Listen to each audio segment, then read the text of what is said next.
Sentire Media. This episode is brought to you by the Smart Move Italy app, your free tool for planning, moving, and thriving in Italy. Download it today on iOS and Android. Well, hello there, and welcome back to another episode of A New Life in Italy. I'm your host, Samantha Wilson, and today we are diving into a topic that's been coming up a lot lately, and that is timing.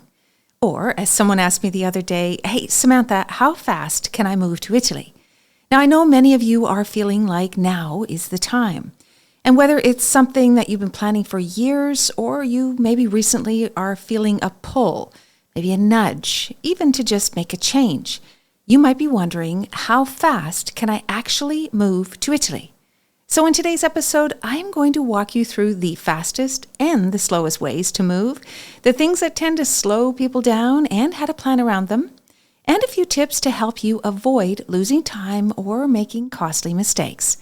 Whether you are dreaming of moving here in 6 months, 6 weeks, or even 6 days, this one is for you.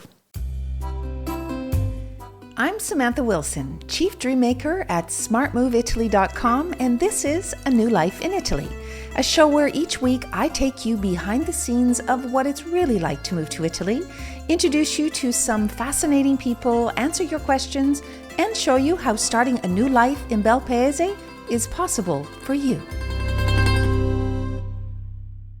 Okay, let's dive into this.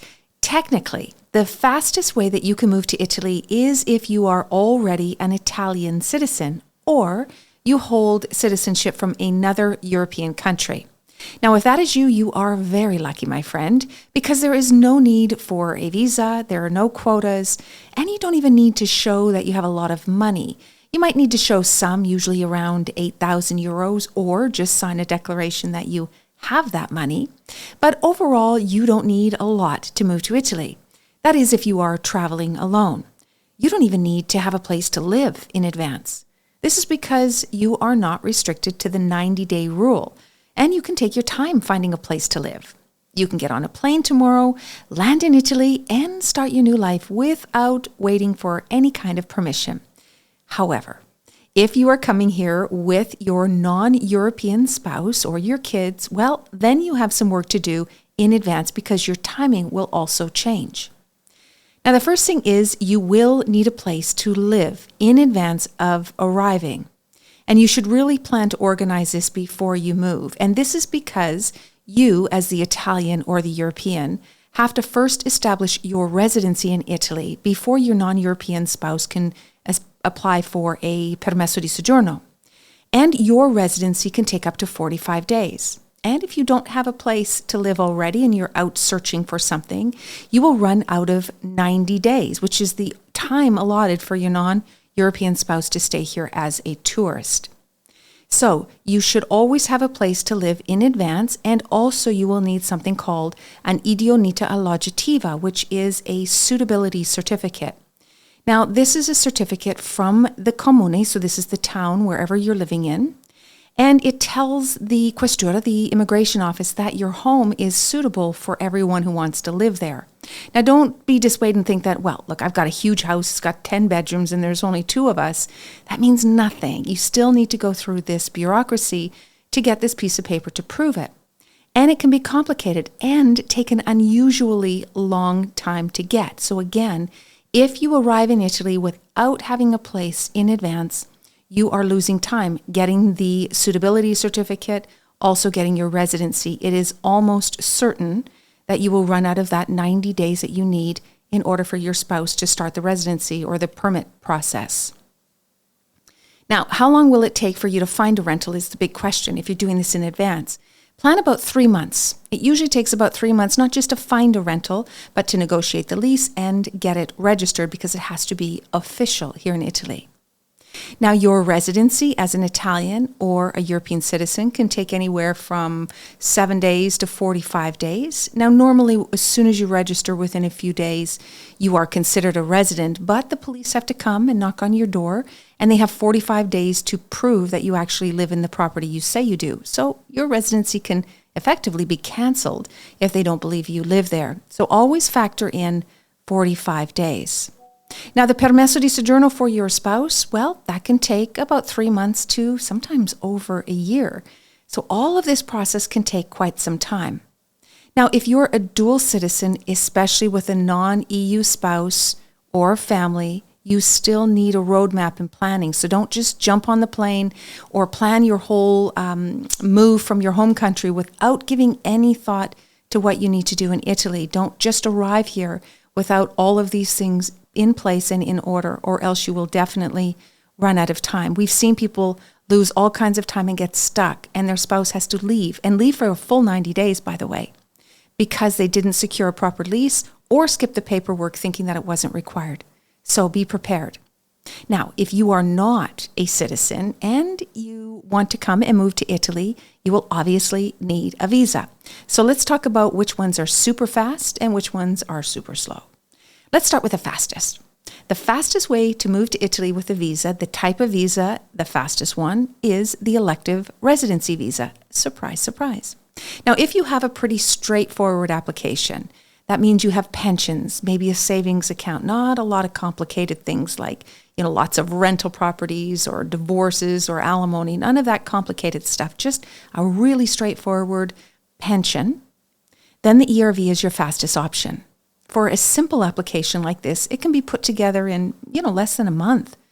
And the decision from the consulate can vary, but on average now, and mostly around the world, it's about 3 weeks-ish. It used to be a lot longer. They have up to 90 days to make the decision, but they usually turn it around in a few weeks. So if you're hoping to move to Italy with the ERV, you will need a month to prepare, a month for a decision. So that's pretty fast. But what takes the time is finding the rental in advance. We're going to fall back on that whole rental conversation again. Because to apply for the Elective Residency Visa, you must have a rental in advance before you apply. And again, finding a rental can take about 3 months or more. Now, if you have a more complicated income and application, then you will need to also add a little bit more time to this process. And just because it has potential to be fast, please do not rush it. This is a picky and a quirky visa, and there are a lot of denials. So you have to be very sure that you have all the documents in order to prove your case. Start your elective residence about 6 months from when you hope to be sitting in the piazza here in Italy.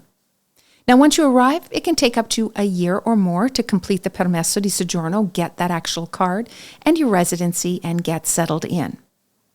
Now, that's the fastest one if you've got a really simple application.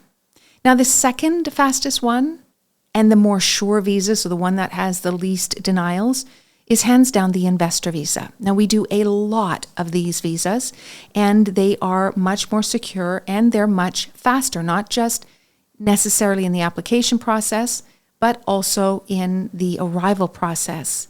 Now, the application process, I'm going to back up a bit because it's not necessarily as fast as the ERV if you have a very simple application, but for a regular ERV, it's about the same amount of time to apply for this visa. If you have the means to meet the requirements for the investor visa, it really is by far the most direct and efficient route to starting your new life in Italy. There's no need to prove recurring income. There's no need for an Italian job offer. And there's no need, by the way, for a property in advance. So this 3-month rental search, you don't have to worry about it. Now, I will say if you are bringing your spouse, you do need a place to live. But if it's just you getting the investor visa, this piece you don't have to worry about. The visa is surprisingly streamlined. However, although it can seem simple on paper, in practice, it can be a little bit tricky. Actually, it can be a lot tricky. You can learn more about the investor visa in another episode, which I have in the show notes. I talk a lot about this visa, but for today's purpose, let's talk about timing for the investor visa. The application can take about 2 months to complete, as long as you have all of the documents and they're easily accessible. There are a lot of documents to this visa. You will need bank letters, which sometimes can take some time to get or to qualify. And then after we have the application completed, we have to wait for approval for a nulla osta, which is a clearance. And we have to get this from a very special committee here in Italy. And this committee, by the way, is made up of ministers. So they could be off doing their own thing or working in different parts of Italy. And it's pretty hard sometimes to get them all together to start reviewing these applications. Now, they promise to have the review for the nulla osta completed within 30 days, but we've seen some go as long as 45 days. So after you receive your nulla osta, which is about 3 months after you start the process, you can get your visa. Now, this is where everything gets super fast. Although the nulla osta, the clearance, is valid for 6 months, at any point you can say, hey, I'm ready, I want my visa. And there's no waiting for the consulate for an appointment to make up or to open up. There's no checking online all the time. It's a quick phone call through the back door, and you get your visa usually within days. Now, that's obviously a lot faster than any other visas because sometimes the holdup can be trying to get an appointment at the consulate just to apply. That doesn't work here in the investor visa. The investor visa, all the doors are open for you. So once you get your visa, you arrive in Italy. And again, this is where things get really fast. We apply for your permesso di soggiorno when you arrive within 8 days of your arrival. And your permit usually takes about 2 months to get. The whole thing done and dusted, finished in 2 months. Compare that to an elective residency visa, which can take up to a year. This is a big difference. It's a game changer for a lot of people because the permesso di soggiorno, once you have that, you can start traveling around. You're free to go to the Schengen and you're not as restricted. Now, that all applies if you are applying for your investor visa on your own. But if you have a spouse, then you will need a family visa. This is another piece to the investor visa that you need to prepare for. And it takes a little bit more time because your spouse then, after you get your visa, needs to apply for a new clearance, a new nulla osta, and then also a visa. So this will add about 2 months to the time frame. The good news is that you can actually arrive in Italy and wait all this time out here in Italy. So you don't have to sit back. You don't have to forfeit your passport. You can just hang out in Italy and wait for everything to happen and to be prepared. However, you have to be mindful that you do only have 90 days here out of the 180-day period. So you have to time this very, very well. So overall, the investor visa, being the fastest, can take about 4 months to complete, 4 to 6 months on average. The fastest we've ever done is 4 months. So overall, the investor visa is very fast. It can take about 4 to 6 months all in from the time you apply to get your permesso di soggiorno. And that means that if you're listening to this in June, well, you can be here after summer. So if speed, certainty, and access to long-term residency are really important to you, the investor visa is worth a very serious look, especially if you're someone who doesn't want to get bogged down in paperwork or wait lists and just wants to get going. All right, so now we've talked about the super fast ones. Let's talk about the slowbos out there, the ones on the other end of the spectrum, the slower paths to moving to Italy. Now, the first one I want to talk about is the digital nomad visa. And of course, the student visa hangs in there as well. They're both really great visas, but they can be kind of lengthy and frustrating in practice. And the reason why is that there's a lot of paperwork, verification, and multiple steps. And all of these things can slow you down. So, for example, in the case of the digital nomad visa for freelancers, we are seeing longer delays when the consulate is making a decision. So there's 2 kinds of digital nomads. There's ones that are employed by a foreign company, and then there's ones that work for themselves. The ones who are employed are much faster. The ones who work for themselves, it takes a lot longer.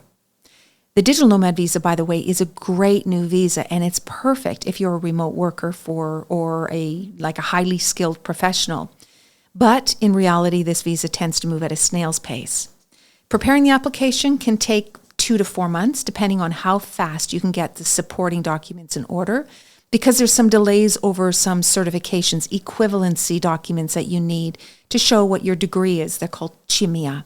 So sometimes your employer also will be delayed in filling out the proper paperwork. Finding a place to live, again, remember this whole rental component applies to the digital nomad visa. So you need to factor in the time it will take to find a rental before you actually can apply for this visa.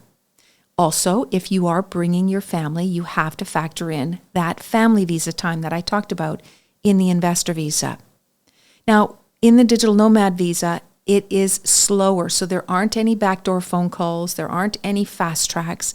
You have to go through the national D visa wait lists and application process, just like as if you were on an elective residency visa. So expect the family visa, the nulla osta, and this visa to take about 6 months in total, sometimes a little bit more when we add that family visa on top of it. Consulates are also taking their time making decisions on this visa. Again, especially if you are a freelancer. If you're employed, it's a little bit faster. In fact, we had one digital nomad visa applicant that applied in Philadelphia, and he got his visa on the spot. They said, okay, great, just sit there and wait. And they gave him his visa immediately. Now, that is incredibly rare. It is not the norm, but again, it's possible. What's normal, though, he was also, keep in mind, I want to share that he was an applicant that really was a perfect fit for this visa. He was a tech, he was employed, he had everything in order, lots of degrees, so he was able to get it done pretty quickly. And that's probably why he was approved so fast. But the digital nomad visa generally will take about a month, 2 months to get a decision from the consulate. So to recap, the digital nomad visa will take about 3 months to complete the application, 3 months for a decision at the consulate, and another 3 months for the family visa. So factor in maybe 6 to 9 months, depending if you have a family. But don't forget, you also need that rental search, which will take about 3 months in the front of doing all of this. Now, one thing to keep in mind to save some of your time, you can be searching for your rental at the same time in parallel that you're preparing your application. So you don't have to do one and then finish it and then work on the next stage. You can actually work on your application while you're looking for the rental search, and hopefully the two will come together at the same time when you apply. So if you're ready to move in the next 6 to 12 months, you can do this quite easily with a digital nomad visa. All right, up next, let's talk about what tends to trip people up the most, no matter which visa you're applying for, and how to plan to avoid the biggest slowdowns. Now, what really slows people down on this whole process of moving to Italy? When we're talking about the visa, there's really 4 ways that people lose a lot of time. And a lot of it has to do with just not knowing better, and sometimes it's just not planning well. So the number one thing, which I've talked about in every one of these visas, even if you have a family and you're Italian or European, and that is the need to find a property in advance of your arriving. Now, most people get stuck here. Most people think it's a lot easier than it is. If you wait too long to look, or you aim for something too specific, you can find yourself in this constant loop of never finding a place to live. You have to balance your start time of your lease with the arrival date and the appointment at the consulate. And because you need a place in advance, you always should try to plan to pay a little bit of rent before arriving. Of course, it's better if you can try to factor it in that your lease starts as close to your arrival date so you don't have to spend too much money. But overall, almost every single time you'll have to plan on spending at least 1 or 2 months rent before you even get this visa. But do not make the mistake of thinking you can do all this once you arrive in Italy, especially if you're here with a family. You will need to do it in advance, and it can take up to 3 months.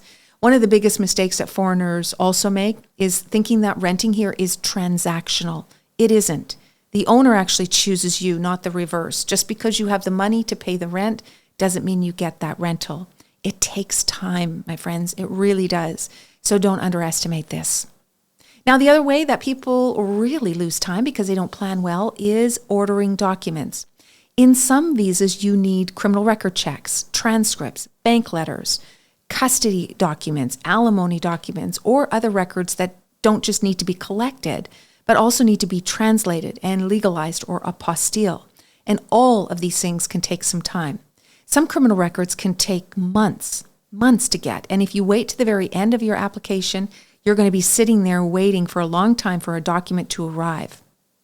You also have to plan wisely because timing-wise, criminal record checks, if you need one for your visa, are only valid for 6 months. So you have to order it at the right time and factor in how long they take to arrive. Now, other documents like apostille, they can take months. Translations, they can also take time, depending on the caseload, of course, of the translator. So waiting to the last minute to prepare your documents is super risky and can add a lot of unnecessary stress and really slow you down. So in advance, always make a list of all the documents that you need, decide on which ones you have, which ones you need to order, and which ones you need to process through translations or apostille. And make sure to factor in all of that time, and everything needs to lead towards your hopeful application date. Now, another thing that slows people down are appointments, just getting a visa appointment. Italian consulates are horrible. They really are. They're very, very difficult to work with. They don't respond to emails, and their calendars are often booked or busy or just don't even work. So especially in some of the consulates in the US, I know, for example, actually even up in Canada and Australia are really, really backed up.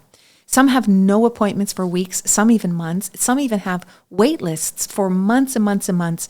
And then when a spot opens, they email you and expect you to be ready within a week. So you have to be very, very prepared.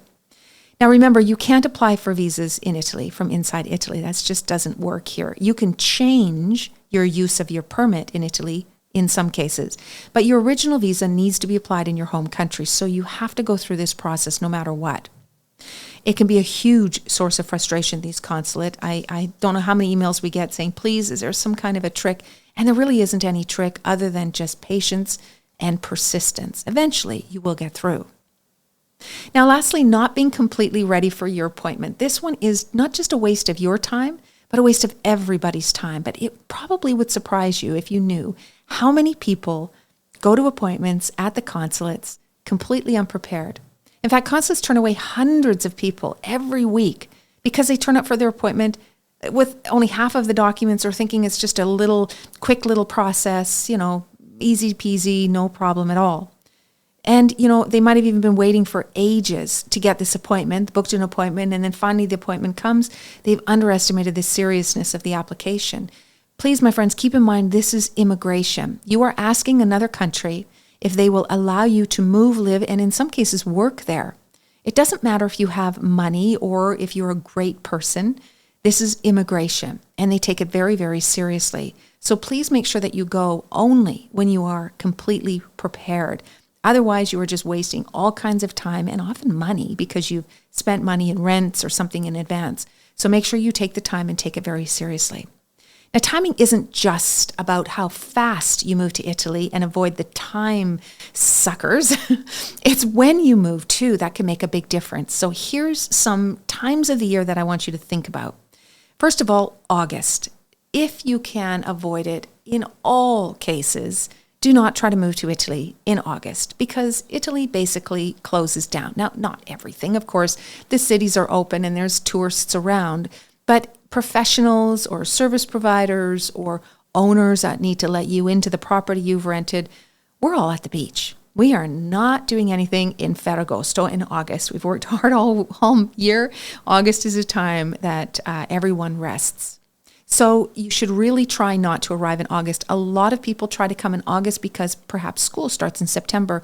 So if you can, get your visa a little bit in advance or plan around that and come maybe at the very beginning of August, but never after August the 15th. Between August the 15th and then, the first week in September. These are really dates to be avoided. The only other time to really avoid arriving in Italy would be in December for obvious reasons. Italy loves the holidays and Christmas and all of the Catholic and religious ceremonies and festivities are happening. So it's really hard to get people to pay attention to you. Again, everything slows down. A lot of offices are closed for several weeks at December as well because people are on vacation or they're with their families. If you, by the way, are looking for rentals, those kinds of things, forget about August, absolutely. And forget about December because nobody's going to go out and open the door so that you can look in or your agent can look in. So try to avoid August and December on your arrival. So if you're someone who's saying, I don't want to wait any longer, I need out, I need a plan, I want to move right now, here's what you need to do. Number one, choose the way you're getting here. If you are Italian or European, you're lucky it's fast. Otherwise, you need a visa. So pick your visa path. Number two, find a property. Whether it is a rental or a purchase, you likely need to have this for your visa. And if you're bringing your non-European spouse, you absolutely should have that in advance. So start searching early enough so that you have the property at hand when you need it. Number three, create a timeline. Always pick your ideal move date. We call this your anticipated arrival date and reverse engineer the steps from there. 6 months is a good rule of thumb. So pick the date that you hope to arrive in Italy and work backwards 6 months. Number four, start gathering your documents. Take an inventory of everything that you have and what you need, whether for your visa or for your arrival. Marriage certificates, financial statements, background checks, get them early. Translation, apostilles, these all take time, so don't wait to the last minute to get them. Number 5, stay flexible, but stay really focused. The process isn't perfect, but with a very clear plan, it's possible. People do it all the time, and it's possible to do it with as little stress and lost and wasted time as possible. If you want to be settled before the end of the year, you should be starting right now. Pick your anticipated arrival date and work backwards, as I said. You have to have this date. There's nothing more important than knowing your anticipated arrival date, because everything leans toward that. Everything leans toward that date. So find your date, write it down, build your plan leading up to it. And if you just say I'm moving in the fall or next year and you don't have a target date, your plans will fall apart, I promise you. Because moving to Italy isn't about, escaping. Yes, there's a lot of planning, but it's about choosing the life that you want to live and doing it on your terms with your eyes wide open. So this is all about planning, all about knowledge, and all about preparing.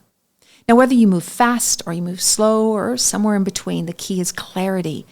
Know what you want, know what you need, and start moving towards it.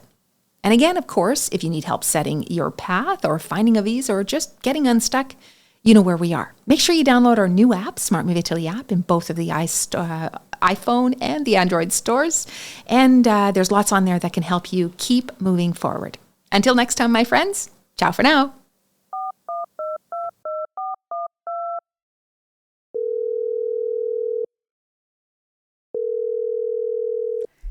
It's time for listener questions. Just like the old radio call-in shows, my team has picked 3 listener questions, all left on our voicemail. I have no idea what these questions are, but I haven't been stumped yet. Are you ready? Let's get started. All right, question time. Question number 1. How do I know if I'm getting a good deal when buying property in Italy, especially as a foreigner who doesn't speak the language or understand the market? Oh, what a great question. I actually think this is a good question no matter where you are in the world and you're buying, whether you're a foreigner or not. Having to know, what the market value is for what you're paying for is always an important question. In Italy, the problem is that we can't get, previous sales data as easily as you can in your home country. So your realtor can't just go in, pull up the database and tell you comparables in your area, what the neighbor's house sold for last year or 10 years or 100 years ago here. But, and that's probably the reason, is that properties don't flip as quickly as they do in other countries. And also we just don't have this big MLS database here. Now, property purchase prices are registered, and sometimes what you can do is you can ask in the documentation of the property that you're going to buy, or you've already have an offer on. Part of the documentation can be the deed that the seller, the purchase deed that the seller had when they bought the property. And sometimes on there, of course, if they haven't blacked it out, you can see what they paid for it. But pretty much what you have to do is really rely on your agent, making sure that they represent you and not the seller, of course. So having an independent agent, having if it's a big property, very expensive, sometimes a property lawyer is a good idea as well, because they will have a better idea based on, the type of the property and the market value per square meter and the condition of the property to give you a really good valuation of how much that property should be. But it does take a lot of due diligence. It does take some trust, and you really need to understand the market, or at least speak to somebody who knows the market. And then I think the age-old thing is, something is as worth as someone's willing to pay for it. So you always also have to not worry so much about being ripped off as it is. Is this property a good property? Is it safe? Is it, legal? And is it a price that you can afford? And do you love it? I think that's what at the end of the day, that's what you should be thinking about. Okay, question number 2. If this is about the investor visa. If I invest 250,000 euros in an Italian startup for the investor visa, do I actually have to transfer the money before applying, or can I wait until the visa is approved?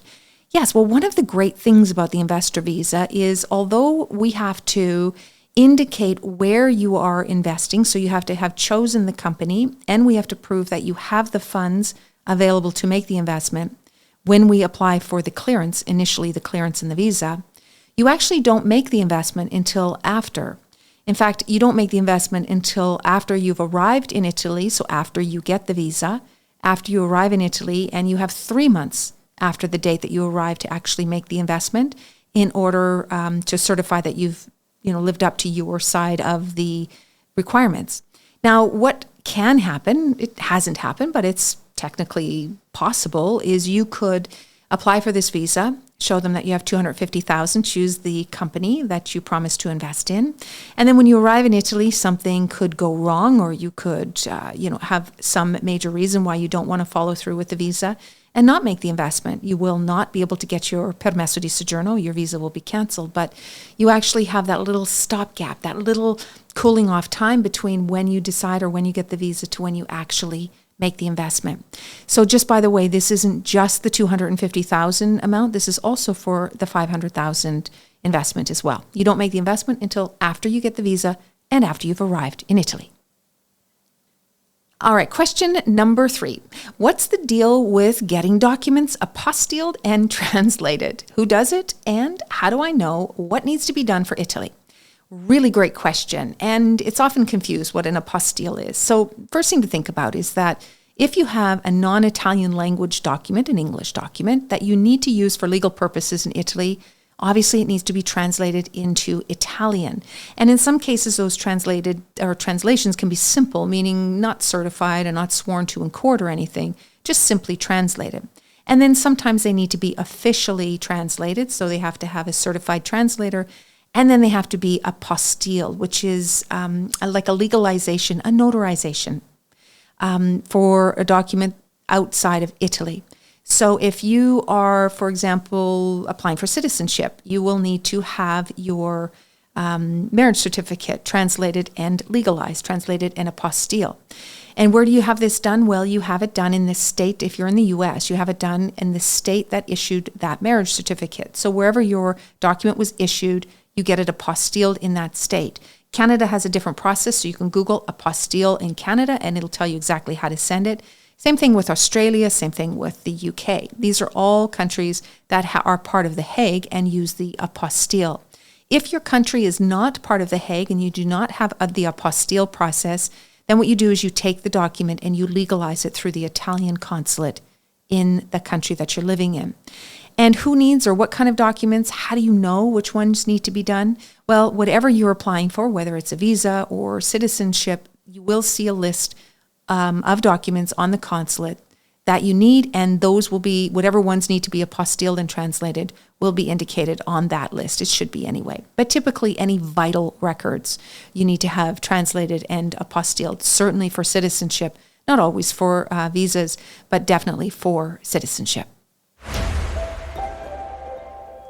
Well, that's all for this week's episode. Thank you for listening. If you have any questions about visas, citizenship, property, and, well, really anything about moving to Italy that you would like me to answer in an upcoming episode, please feel free to send us a voicemail at our website at smartmoveitaly.com/podcast, or just click on the links in the show notes. Thanks again for listening, and remember, you can find all of the resources and the links to the people and the places that I mentioned in this episode inside the show notes. Ciao for now.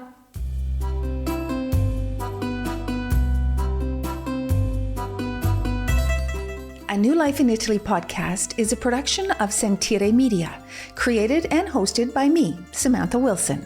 Production by London Nero, and with special thanks to Ali Frothingham, Sofia Pisana, and the entire team at Sentire. Follow A New Life in Italy wherever you get your podcasts. And hey, if you're thinking of moving to Italy, whether full-time, part-time, or for a lifetime, come and see me over at smartmoveitaly.com, and we'll help you get here and start living your best life. And don't forget, if you love this episode, please rate and leave a review. It's much appreciated. I can't wait to meet up with you again next week, same time, same place. Ciao for now.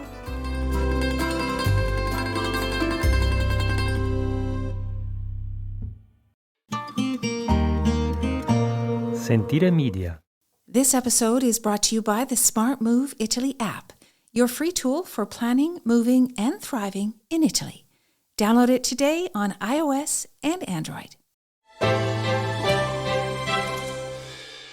Hey, podcast producers and show hosts. Do you want to join a podcast network that celebrates all things Italian? At Sentire Media, we understand the allure of Italy and its unique culture. Our devoted team of hosts and producers are all driven by their shared passion for Italy.